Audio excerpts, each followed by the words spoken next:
திருச்சிற்றம்பலம். அடியார்களே, அன்பர்களே, நண்பர்களே, இக்காணொளியில் தட்சிணாமூர்த்தி பற்றி அறிந்து கொள்வோம். தட்சிணாமூர்த்தி தென்திசைக்கான கடவுளாவார்.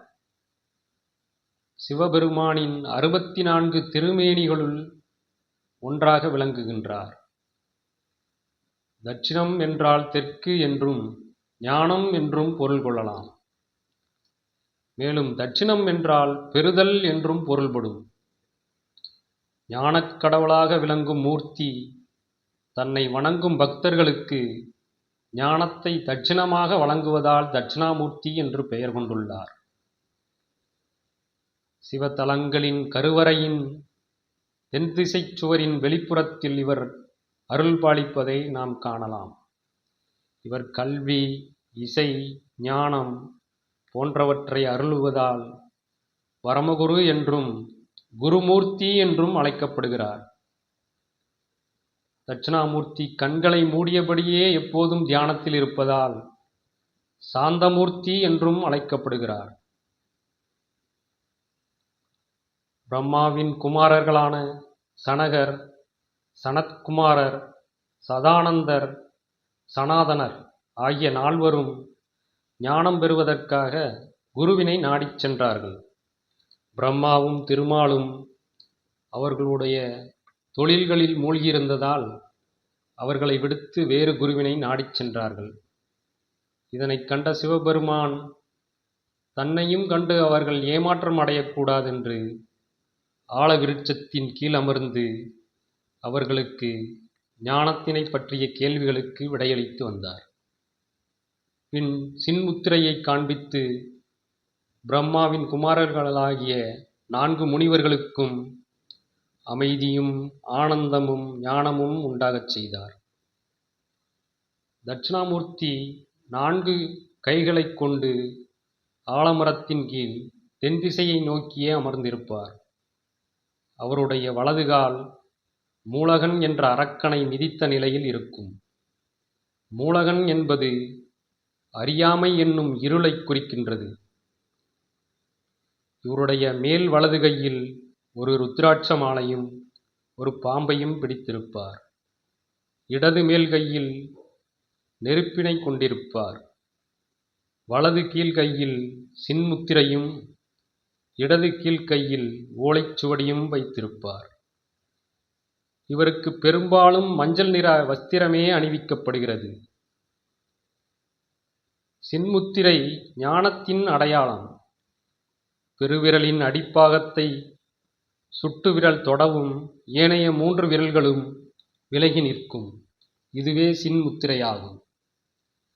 பெருவிரல் இறைவனையும், சுட்டுவிரல் உயிரையும், மற்ற 3 விரல்களுள் நடுவிரல் ஆணவத்தையும், மோதிர விரல் கன்மத்தையும், சுண்டு விரல் மாயையையும் குறிக்கும். உயிரானது மும்மலங்களையும் நீக்கி இறைவனின் திருவடியை அடைந்து இன்புறுவதே இம்முத்திரையின் தத்துவமாகும். ருத்ராட்ச மாலையை கொண்டு திருவைந்தெழுத்தை பலமுறை உச்சரித்து தியானித்தலே ஞானம் பெறும் நெறி என்பதை உணர்த்துகிறது. பாம்பானது குண்டலினி சக்தியை குறிக்கிறது. ஓலைச்சுவடி சிவ ஆகமங்களை எடுத்துரைத்து ஞானத்தால் வீடு பெறும் அடைதலை குறிக்கிறது. தீபமானது மும்மலங்களை எரித்து ஞான ஒளி ஏற்றுதலை குறிக்கின்றது. தென்திசை அவரை நாம் வடக்கு நோக்கி வணங்க வேண்டும் என்பதை உணர்த்துகிறது.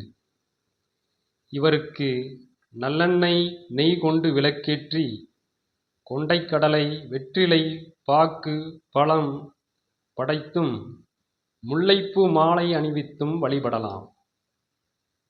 இவருக்கு சிவகங்கை மாவட்டத்தில் உள்ள பட்டமங்கலத்தில் திருக்கோயில் உள்ளது.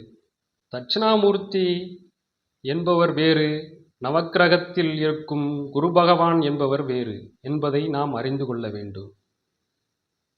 தட்சிணாமூர்த்தி தெற்கு நோக்கி சிவனாரின் ரூபமாக இருப்பவர். குரு பகவான் வடக்கு நோக்கி நவக்கிரகங்களுள் ஒன்றாக இருப்பவர்.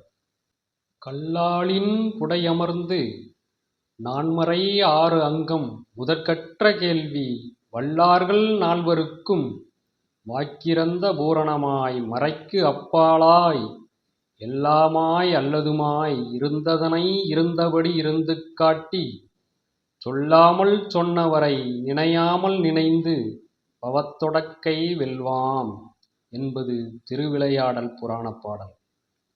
ஆலமரத்தின் கீழிருந்து நான்மறை 6 அங்கம் முதலானவற்றைக் கற்றுணர்ந்த கேட்டலில் வல்லுநர்களாகிய சனகர் முதலிய 4 முனிவர்களுக்கும் வாக்கியலை கடந்த நிறைவாயும் வேதங்களுக்கு அப்பாற்பட்டதாயும் எல்லாமாயும் அவற்றுள் ஒன்றும் அல்லதுமாயும் உள்ளதன் உண்மையை உள்ளபடி இருந்து காண்பித்து குறிப்பால் உணர்த்திய தட்சணாமூர்த்தியை இடையறாமல் நினைந்து பிறவிப்பிணியாகிய பகையை வெல்வோம்.